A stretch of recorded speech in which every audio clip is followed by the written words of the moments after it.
और जैसा कि आप सभी को विदित है कि 8 दिन का जैन पर्व पर्युषण पर्व मनाया जाता है, जिसकी तिथि 24 अगस्त से 31 अगस्त तक है। यह पर्व जो होता है पर्युषण पर्व, जैन धर्म में, जैन मत में, जैन संप्रदाय के लोग मनाते हैं। 8 दिन और 10 दिन का मनाते हैं। श्वेतांबर और दिगंबर दोनों अलग अलग मनाते हैं। श्वेतांबर 8 दिवस का मनाते हैं, दिगंबर 10 दिन का मनाते हैं पर्युषण पर्व। तो सभी जैन धर्मावलंबियों को, अनुयायियों को इसकी शुभकामना। साथ ही हरतालिका तीज व्रत अनंत चतुर्दशी के एक दिन पहले और अनंत चतुर्दशी से 8 दिन पहले पर्युषण पर्व मनाया जाता है।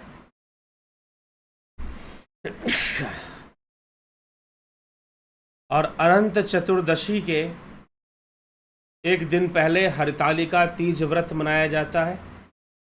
आप सभी को इसकी शुभकामनाएं। तो चलिए आज के हम विषय पर चलेंगे। स्पंद कारिका के अनुसार अज्ञान क्या है, अज्ञान का स्वरूप क्या है और स्पंद की प्राप्ति कैसे होती है। तो पहले सिद्धियों का वर्णन किया गया, पहले सिद्धियों का वर्णन किया गया। उसमें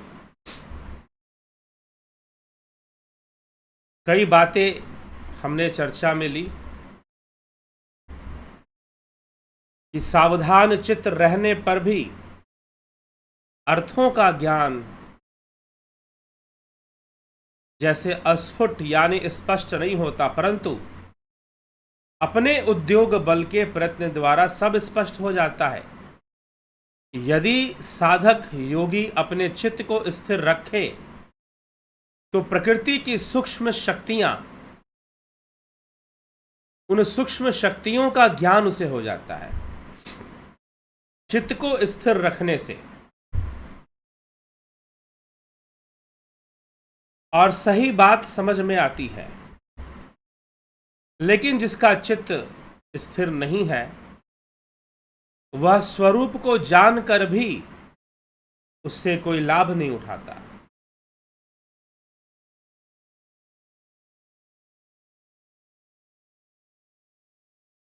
तो ज्ञान को, सूक्ष्म ज्ञान को सावधान रहकर प्राप्त किया जाता है, मतलब कि एकाग्रता से, विशेष प्रयत्न से उन अर्थों का ज्ञान पूर्ण स्पष्ट हो जाता है।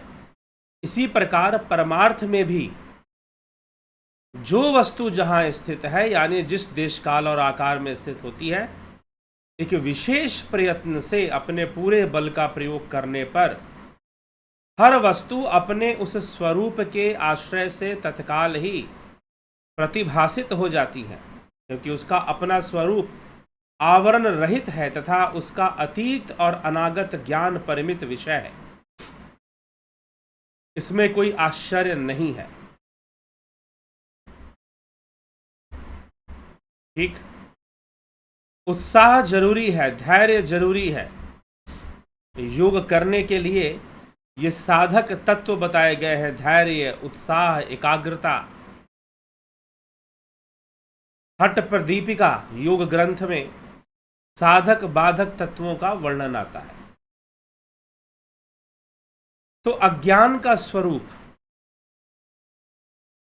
ग्लानि, क्षय, बीमारी,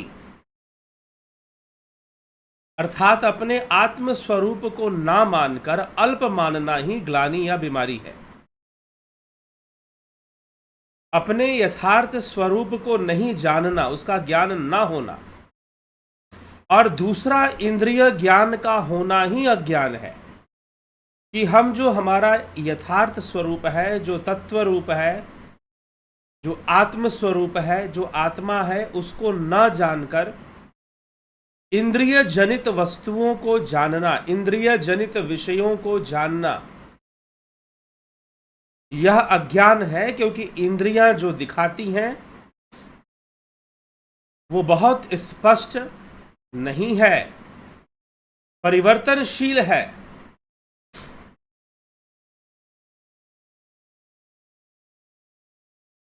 तो इसीलिए इंद्रियां जो दिखाती हैं, जो बताती हैं, उसे अज्ञान माना गया है। यह अज्ञान का स्वरूप है।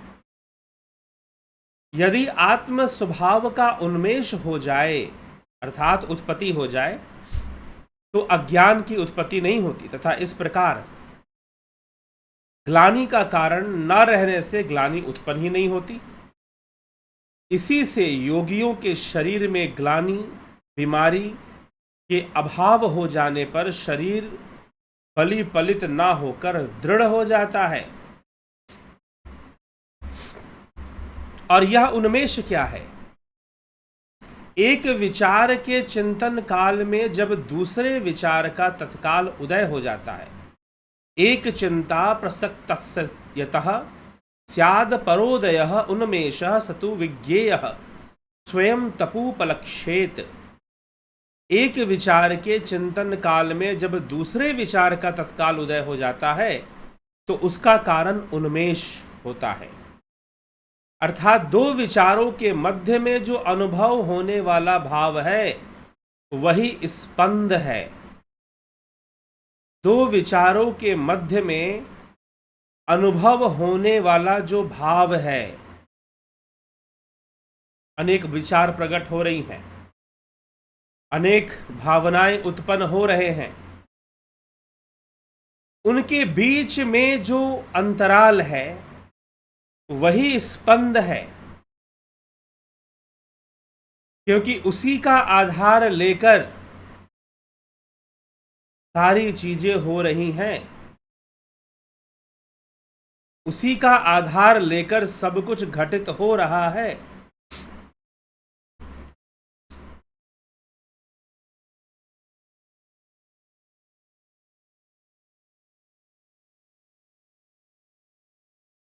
तो फिर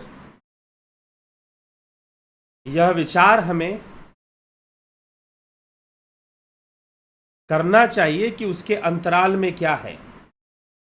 अतो बिंदुरतो नादो रूपमस्मादतो रसः।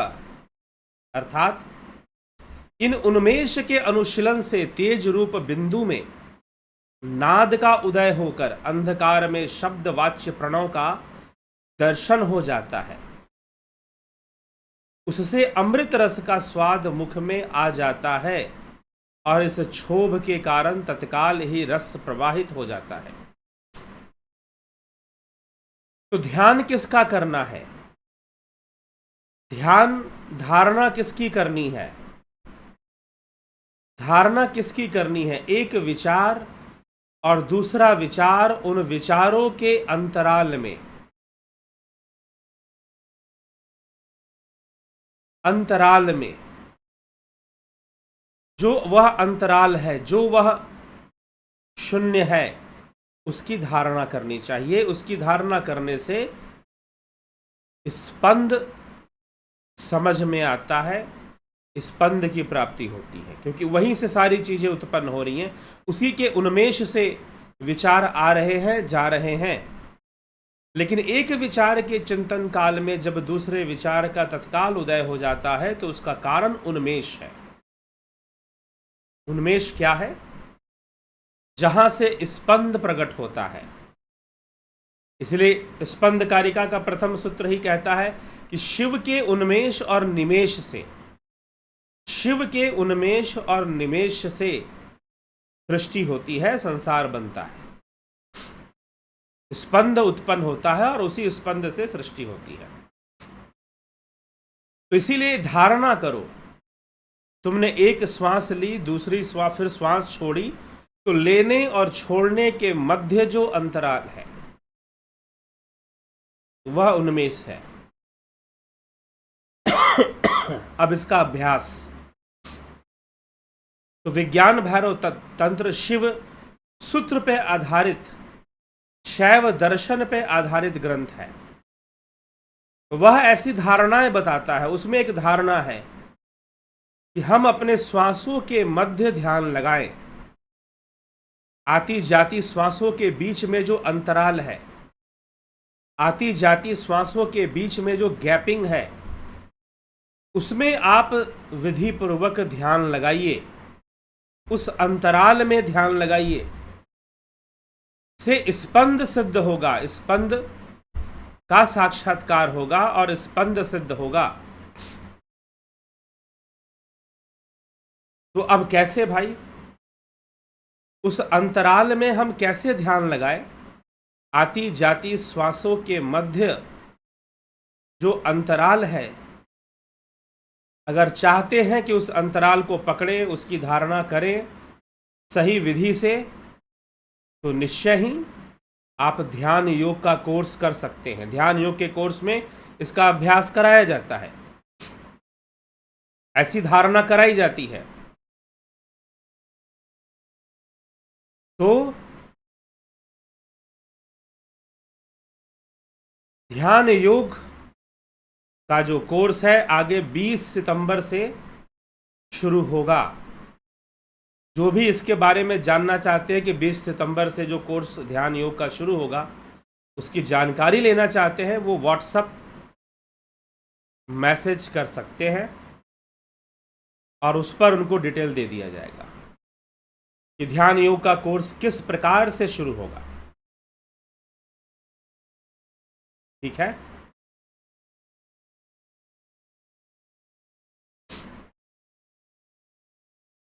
ठीक है। तो यह बात है। तो इसीलिए उस अंतराल के मध्य, उस अंतराल के मध्य एक विचार, दूसरा विचार,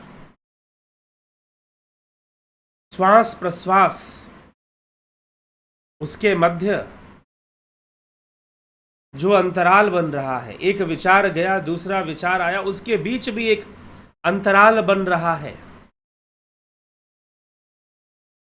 वह उन्मेष है। उसको जानना चाहिए, उसकी धारणा करनी चाहिए, उसकी साधना करनी चाहिए। जितना अधिक उसकी धारणा होगी और उसकी धारणा से क्या प्रकट होगा, तो वह भी बताया गया। स्पंद कारिका में क्या कहा जा रहा है?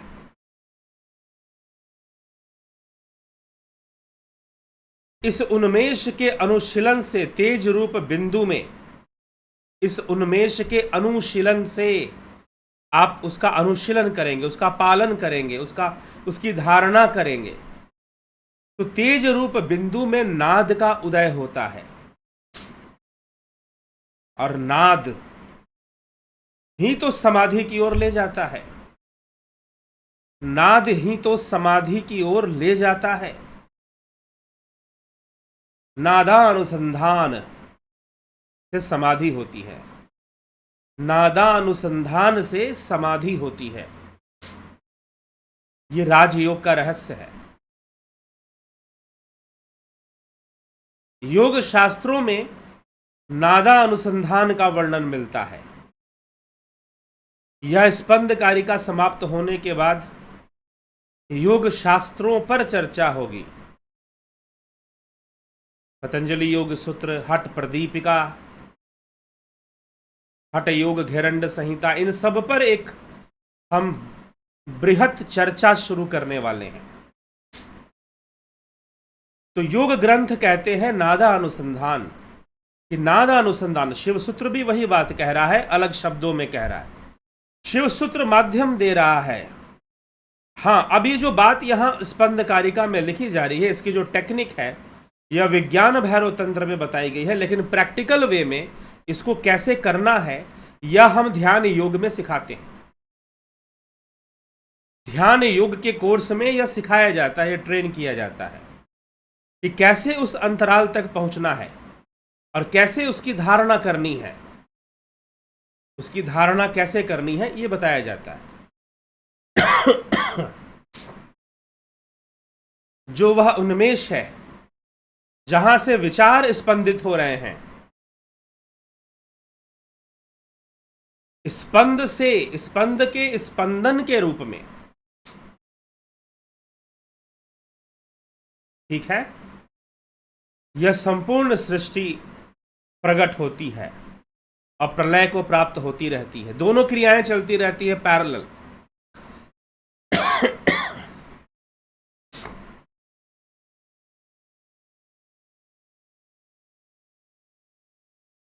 दोनों क्रियाएं चलती रहती हैं पैरेलल, समानांतर रूप से, क्योंकि उन्मेष और निमेष चलता रहता है। अगर उन्मेष और निमेष चलता रहेगा तो सृष्टि और प्रलय भी चलती रहेगी। सृष्टि भी होती रहेगी और प्रलय भी होता रहेगा। Always creation and destruction will continue parallel, समानांतर चलेंगे। उन्मेष और निमेष हमेशा ही चलते रहते हैं और इसी से सृष्टि चल रही है। चीजें संतुलन में रहती हैं, बनी रहती हैं।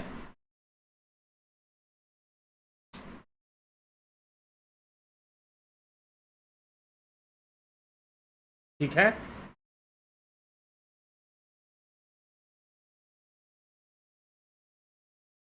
तो इसी उन्मेष निमेष के मध्य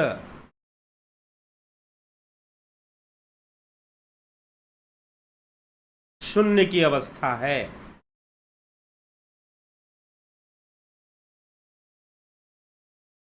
विचारों का आना जाना और फिर नए विचारों का आना, इनके बीच में उन्मेष है, जहां से सब कुछ क्रिएट हो रहा है, उसी में जाकर फिर समा भी रहा है। तो वह क्या है? तो उसकी धारणा करनी चाहिए। एक विचार, यही बात यहां पर सांकेतिक रूप में समझाया जा रहा है। एक विचार के चिंतन काल में एक चिंता प्रसक्तस्य यतः स्याद परोदयः उन्मेषः सतु विज्ञेयः स्वयं तमुपलक्ष्येत। एक विचार के चिंतन काल में जब दूसरे विचार का उदय हो तो उसका कारण उन्मेष होता है। अर्थात दो विचारों के मध्य में जो अनुभव होने वाला भाव है वह स्पंद है, और उसकी धारणा अगर करोगे तो तेज रूप बिंदु में, ज्योति रूप में, तेज रूप बिंदु में नाद का उदय होकर अंधकार में शब्द वाच्य प्रणव का दर्शन हो जाता है। अंधकार में शब्द वाच्य प्रणव का दर्शन हो जाता है। उससे अमृत रस का स्वाद मुख में आता है और इस क्षोभ के कारण तत्काल ही रस प्रवाहित हो जाता है। और ऐसा अभ्यास करने से यह जो अभ्यास की क्रिया है, यह स्पंद का अभ्यास इसको कहा जाता है। प्रैक्टिस ऑफ स्पंदा, स्पंद ध्यान का अभ्यास।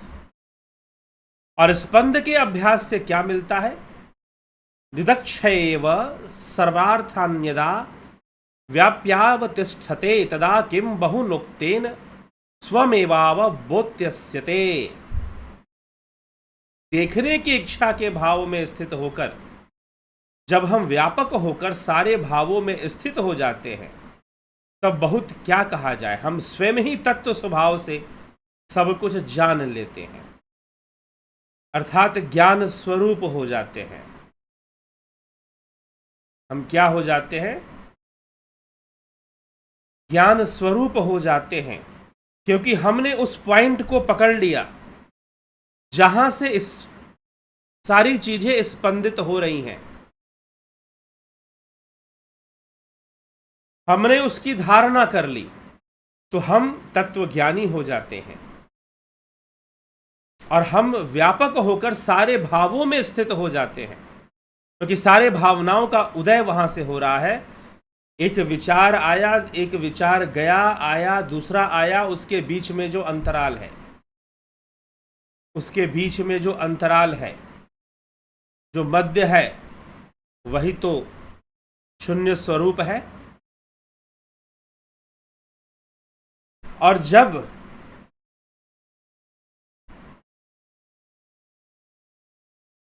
और जब हम उसको जान लेते हैं, अनुभव कर लेते हैं, उसकी धारणा कर लेते हैं, तो निश्चय ही हम उससे बहुत लाभान्वित होते हैं और बहुत सारे एक योग सिद्धि वहीं पे मिलती है योगी को। तो ये विषय थोड़ा सा प्रैक्टिकल है। कहने का मतलब हमें बेहतर तरीके से तभी समझ में आएगा जब हम खुद अभ्यास करेंगे। इसी को स्पंद का अभ्यास लिखा जा रहा है कि यही स्पंद का अभ्यास है।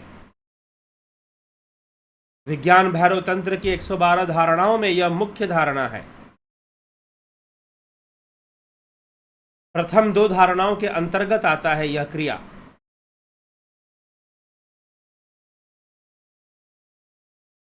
तो चित्त को स्थिर रखने का यह अभ्यास है, क्योंकि विचारों के साथ घूमते हुए चित्त कभी स्थिर नहीं होगा, विचारों की दिशा लेता रहेगा। विचार जिस दिशा में जाएंगे उस दिशा में भी चित्त भी भागेगा। तो चित्त कभी इस विचार, कभी उस विचार, चित्त रूपी जो तालाब है उसमें कभी इधर का पत्थर, कभी उधर का पत्थर गिरेगा और अनेकों लहरें उठती रहेंगी। इंद्रिय जनित बहुत सारी अनुभूतियां आती रहेंगी और फिर बहुत सारे विचार भी अंदर उठते रहेंगे, अंदर ही अंदर अपने आप में ही उठते रहेंगे। लेकिन जब उस अंतराल में एक श्वास गई और फिर लौटी और उसके बीच में जो एक अंतराल है, जब वह बनना शुरू हो जाएगा, पहले तो बहुत छोटा सा अनुभव होगा, शायद प्रतीत भी ना हो, लेकिन जब अभ्यासी अभ्यास करेगा प्रणव साधना का, जब अभ्यास करेगा तो वो अंतराल बढ़ता है। श्वास गई, लौटी, फिर लौट के दोबारा आएगी, वो अंतराल, वो गैपिंग बढ़ता जाएगा, बढ़ता जाएगा, और उसी के मध्य नाद की उत्पत्ति होती है, जिस नाद से परमानंद की अनुभूति होती है, समाधि का अनुभव होता है। तो आगे आने वाले विषयों में हम नादानुसंधान पर चर्चा करेंगे कि नादानुसंधान क्या है, खेचरी क्या है, उन्मनी क्या है, मनोमनी क्या है। ठीक,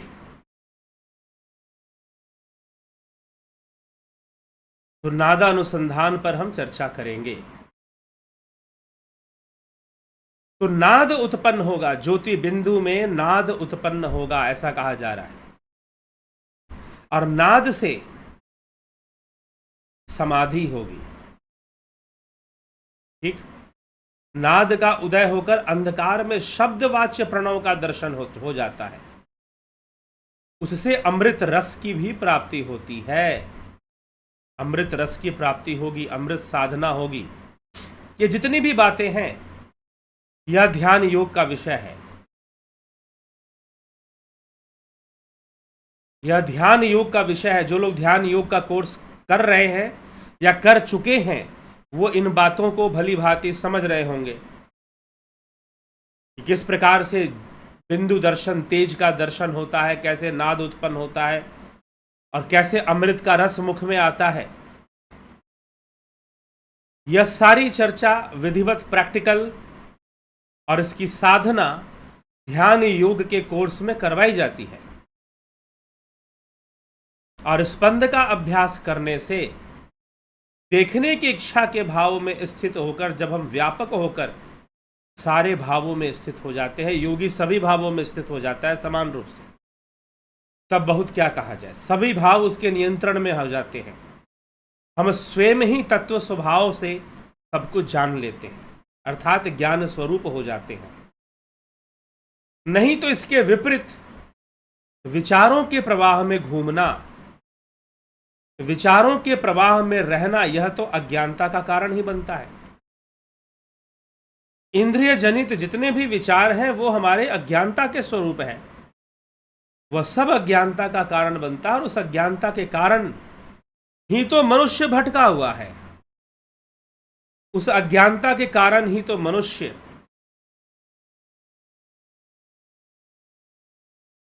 एक दूसरे को यातना देता है, अत्यधिक सुखी होने के चक्कर में दूसरों को भी दुखी करता रहता है।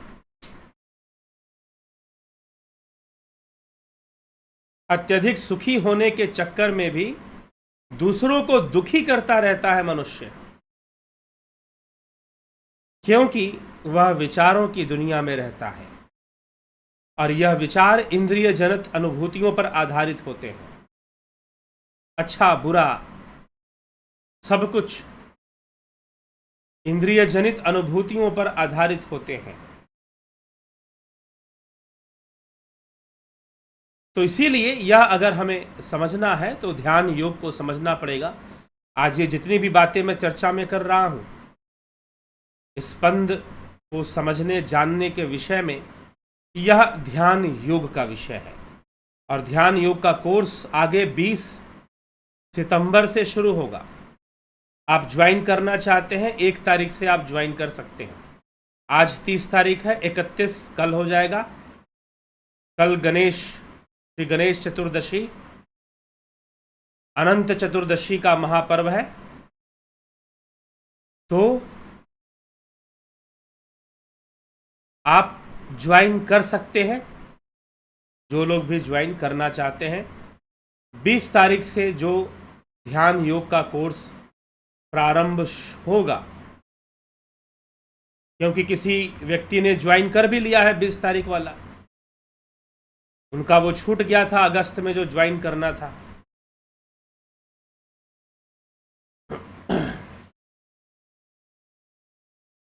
तो अगर कोई और भी ज्वाइन करना चाहता है 20 सितंबर से शुरू होने वाला ध्यान योग का कोर्स, तो ज्वाइन कर सकता है। चलिए आगे देखते हैं आपके कमेंट्स। काशीनाथ जी बहुत बहुत अभिनंदन है। अशोक गोयल जी, नवज्योतिनाथ जी, अपूर्व विश्वकर्मा, बबीता धीमान जी, दिवांग कोबराय। गुरुजी ट्रांसेंडेंटल मेडिटेशन करने का क्या टाइम होना चाहिए? कभी भी कर सकते हैं भाई, ठीक है। बाकी बताया जाएगा इस विषय में लाइव सेशन में। रविंद्र मकवाना जी, देवांग कोबराय,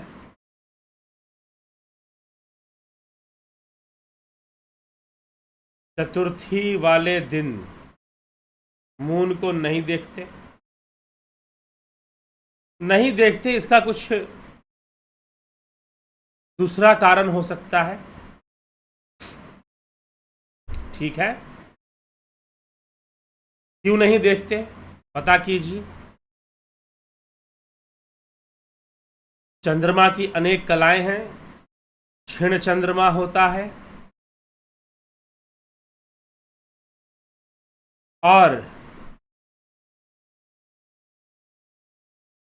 शुभ चंद्रमा भी एक होता है।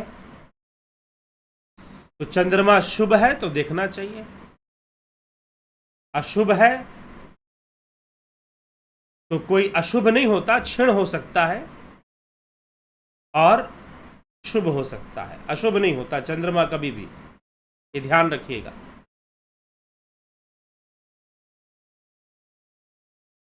अमन कक्कर जी, जिन्होंने आपको बताया कि चंद्रमा को नहीं देखते, वही आपको बेहतर तरीके से बताएंगे कि क्यों नहीं देखते। अमन कक्कर जी बहुत अभिनंदन।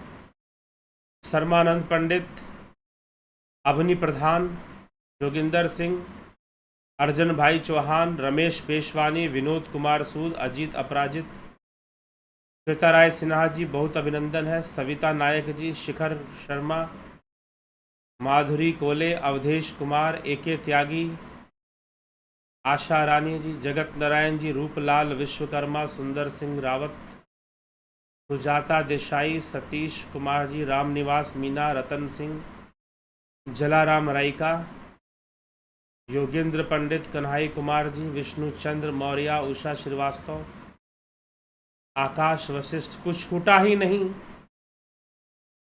तो प्राप्ति कैसी? तो तुम पहले से ही वो हो। कौन हो भाई? प्राप्ति तो सिर्फ ज्ञान की करनी है। जो हो, जो हो उसी की तो प्राप्ति करनी है। क्योंकि जो तुम हो अगर वो पता ही चल गया तो फिर तो कोई बंधन ही नहीं और कुछ अज्ञानता ही नहीं, तो कुछ छूटा ही नहीं था, तो प्राप्ति कैसी? प्राप्ति इस बात की कि तुम हो क्या।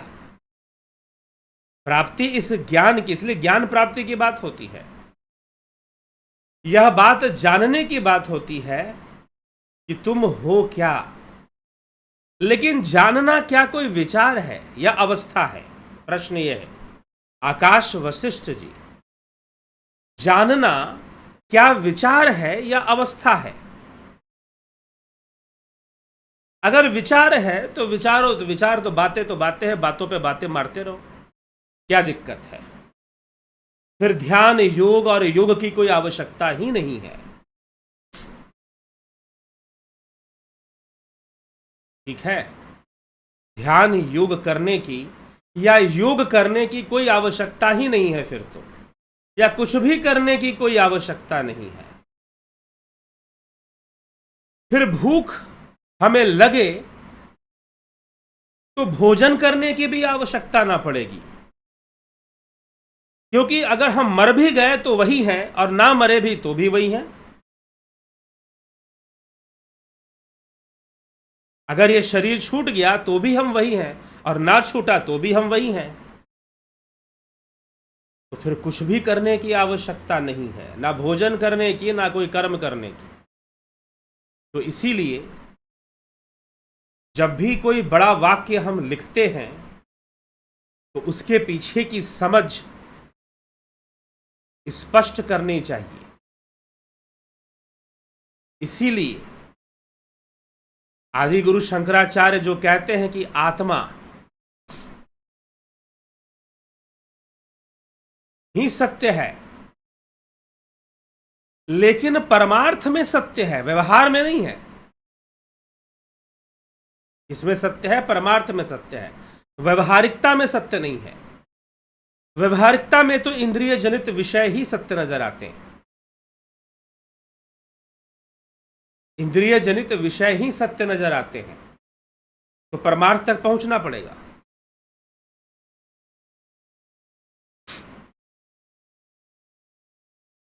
ठीक है, इसीलिए किसी के घर अगर मृत्यु हो जाए, अगर किसी के घर में मृत्यु हो जाए तो उसे कभी यह उपदेश मत दो कि आत्मा सत्य है, शरीर नश्वर है। यदि वो आध्यात्मिक व्यक्ति नहीं है तो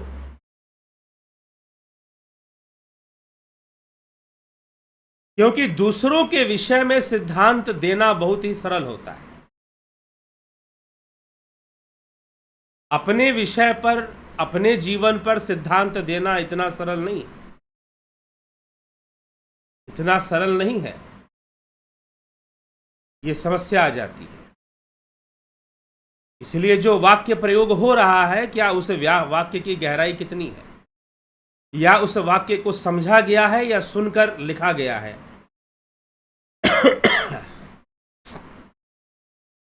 कितना भी कह लो कि आत्मा सत्य है, शरीर नश्वर है, लेकिन जब डंडे पड़ेंगे शरीर पर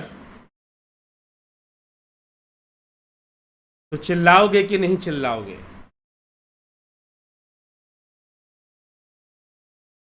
चिल्लाओगे कि नहीं चिल्लाओगे? क्या वो स्तर है समझने का? इसीलिए जो अद्वैत सिद्धांत है, एक बार आदि गुरु शंकराचार्य काशी की गलियों से निकल रहे थे तो उनको सांड ने घेर लिया। रास्ते पर एक बहुत भयानक, विकराल, विराट शरीर वाला, विशाल देह वाला, बड़े बड़े सिंग वाला सांड था, उसने घेर लिया। अब आदि शंकराचार्य थोड़ा भयभीत हो रहे थे उसको देखकर। तो वहां के कुछ ब्राह्मण, पुजारी, पंडित वहां पर देखे कि भाई ये आदमी बड़ा भयभीत हो रहा है, ऐसे तो बड़ा प्रवचन करता है, लेकिन यहां तो भयभीत हो रहा है। लेकिन कुछ देर में उन्होंने सांड के साथ अपना जो भी व्यवहार था, बाहरी व्यवहार से थोड़ा भयभीत होना, थोड़ा पीछे हटना, थोड़ा सांड ने डराया, वो थोड़ा डरे, फिर कुछ देर में सांड अपना रास्ता पकड़ता है और आदि गुरु शंकराचार्य भी अपने रास्ते से सीधा निकल जाते। तो वो पुजारी बोलते हैं वहां पर कि अरे आप तो सब कुछ मिथ्या मानते हैं, तो आपको डरने की क्या जरूरत, ये सांड भी तो मिथ्या ही था, ये सांड भी तो मिथ्या ही था। तो आदि गुरु शंकराचार्य ने कहा कि अरे भाई, जो मैं भयभीत हो रहा था, जो मैं भयभीत हो रहा था वह भी मिथ्या ही था। जब सब कुछ मिथ्या है तो वो सांड भी मिथ्या और मेरा भयभीत होना भी मिथ्या। ये नजर नहीं आया क्या कि भयभीत होना भी मिथ्या है? ठीक है, तो वो भी नजर आना चाहिए था। इसीलिए हम तो पहले से ही आत्मा है, लेकिन क्या हम उस अवस्था में हैं? हम इंद्रिय अवस्था में, इंद्रियों की अवस्था में हैं या आत्मा की अवस्था में हैं? वही तो ज्ञान करना, इसलिए ज्ञान की आवश्यकता है। रामविलास जी, पीखू कुछाड़िया जी, भाई लाल चौवटिया जी, पंकज सोनी, सुबोध कुमार राणा, सुबोध कुमार राणा, नरेश मेहरा, राम गोपाल जांगीर जी, जय गुरुदेव। भगवान आपसे निवेदन था, सांस लेते और छोड़ दें उसका बीच का संतुलन कैसे देखा जाए? बीच का संतुलन कैसे? ये अभ्यास से संभव है। ध्यान योग का कोर्स करते हुए हम उसका अभ्यास जब करते हैं तो वो संतुलन की समझ हमारे अंदर बनती है। तो ध्यान योग के कोर्स में उसी का अनुभव करवाने हेतु अभ्यास कराया जाता है। घनश्याम सरोदे जी, ब्रिजभान जटाधारी, चंद्रेश्वर पांडे, स्पंद और प्रणव दोनों विचार और सांसों के बीच का अंतराल है। दोनों को क्या एक ही चीज हुआ या अलग? जी एक ही है, आप गलत नहीं समझ रहे हैं। जब योग शास्त्र का वर्णन होगा तो इसका बहुत अच्छा स्पष्टीकरण हो जाएगा, लेकिन फिर भी मैं अभी बोल देता हूं। प्राणों की चंचलता से ही मन की चंचलता है। मन और प्राण एक दूसरे के साथ मिले हुए हैं, ठीक है? जब प्राण स्थिर होंगे तो मन भी स्थिर हो जाएगा अपने आप, अथवा कहिए कि मन स्थिर होगा तो प्राण भी स्थिर हो जाएगा। प्राण अगर देह को त्यागेगा तो मन भी देह को त्याग देगा। अगर प्राण शरीर को छोड़ दे, कहते ना प्राण पखेरु उड़ गए, प्राण पखेरु उड़ गए मतलब प्राण पक्षी उड़ गया, शरीर छोड़ दिया उसने, तो मन भी छोड़ देगा, मन भी साथ नहीं रहने वाला, ठीक है? तो इसीलिए ये इस बात को योग शास्त्र में बहुत अच्छे से समझाया गया। हठ प्रदीपिका जो योग शास्त्र है उसमें भी इस तथ्य का वर्णन किया गया है, मन और प्राण का। इसलिए प्राणायाम का महत्व है। प्राणायाम के द्वारा मन की लगाम हाथ में आ जाती है, ठीक है? और मन क्या है? यह विचारों का बहुत आना जाना। तो स्पंद और प्रणव दोनों विचार और सांसों के बीच का अंतराल है। बिल्कुल सही समझ रहे हैं, सही समझ रहे हैं। तो दोनों को क्या एक ही चीज हुआ या अलग? एक ही हुआ ना, फिर नहीं तो बिल्कुल एक साथ चलने वाला हुआ। प्राण और मन, मन और प्राण। ठीक है। मान के चलिए कि प्राण रूपी घोड़े पर मन बैठकर चलता है। प्राण नहीं दौड़ेगा तो मन भी नहीं दौड़ेगा। तो प्राणायाम के द्वारा जो मन की स्थिरता होती है, प्राणों की स्थिरता होगी तो मन की भी स्थिरता स्वाभाविक रूप से हो जाएगी। विशेष सूत्र है कुछ हठ प्रदीपिका में इसके ऊपर, इस विषय पर, मन और प्राण के ऊपर।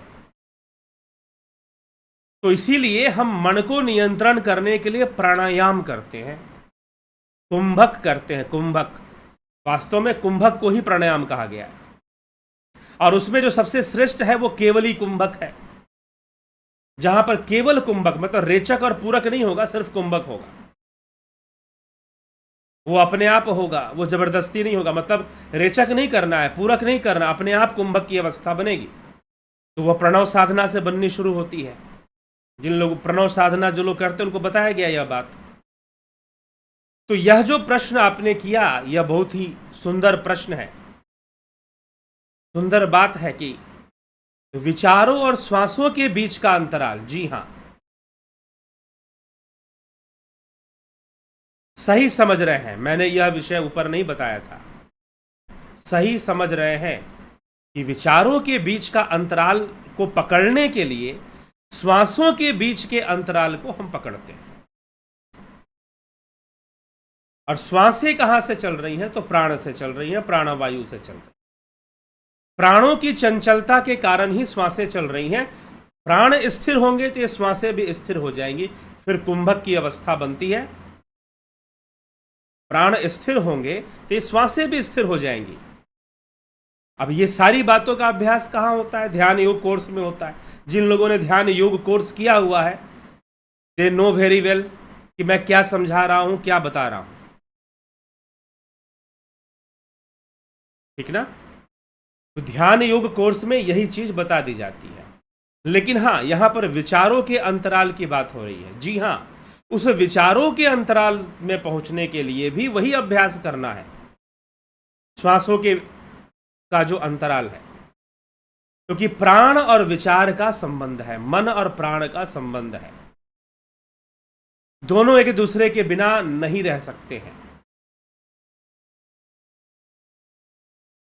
हाँ, दोनों एक ही तत्व है ऐसा नहीं है,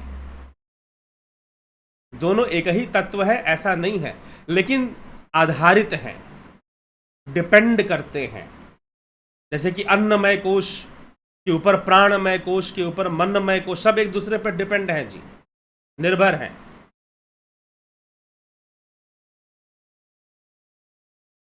ठीक, तो यह हमें समझना है। तो यह अभ्यास के द्वारा यह समझ में आएगा। दीपक नागरे जी, बहुत अभ्यासपूर्ण विवेचन है, धन्यवाद। जी हाँ, अभ्यास का ही विषय है। राजेंद्र चौहान जी, विक्रम सिंह जी, राकेश चंद्र शर्मा, प्राण को कैसे स्थिर करें? प्राणायाम से स्थिर करेंगे, लेकिन कुछ टेक्निक जान लेने से भी प्राणायाम नहीं होता। प्राणायाम वास्तव में है क्या, उसकी असली समझ यहां होनी चाहिए, समझ में आना चाहिए कि व्हाट इज प्राणायाम। तो योग शास्त्रों पर एक बहुत बृहद चर्चा शुरू होगी, तो उसमें ये सब विषय बहुत अच्छे से समझ में आएंगे। तो प्राण को स्थिर करने के लिए ही प्राणायाम है। कुंभक है, कुंभक, कुंभक करना चाहिए।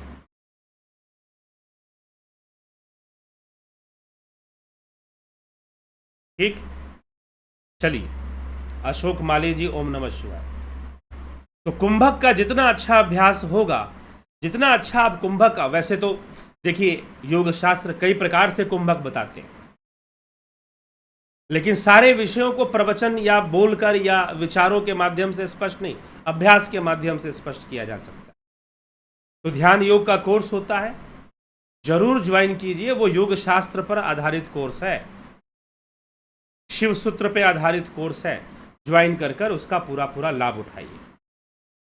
तो चलिए, इसी के साथ अभी विचारों को विराम देंगे। अभ्यासी बनिए, और जिन लोगों ने ध्यान योग का कोर्स कर लिया है वो अभ्यासी बने, अभ्यास करें। हाँ, अभी बहुत सारे विचार दिए जाएंगे योग सूत्र के माध्यम से, उससे आपका और परिपक्व होगा। जिन्होंने ध्यान योग का कोर्स किया है उनका भी। तो यह करिए, ये करेंगे तो प्रकृति का संपूर्ण रहस्य आपके सामने प्रकट होगा, वो ध्यान योग का वह अभ्यास करने से।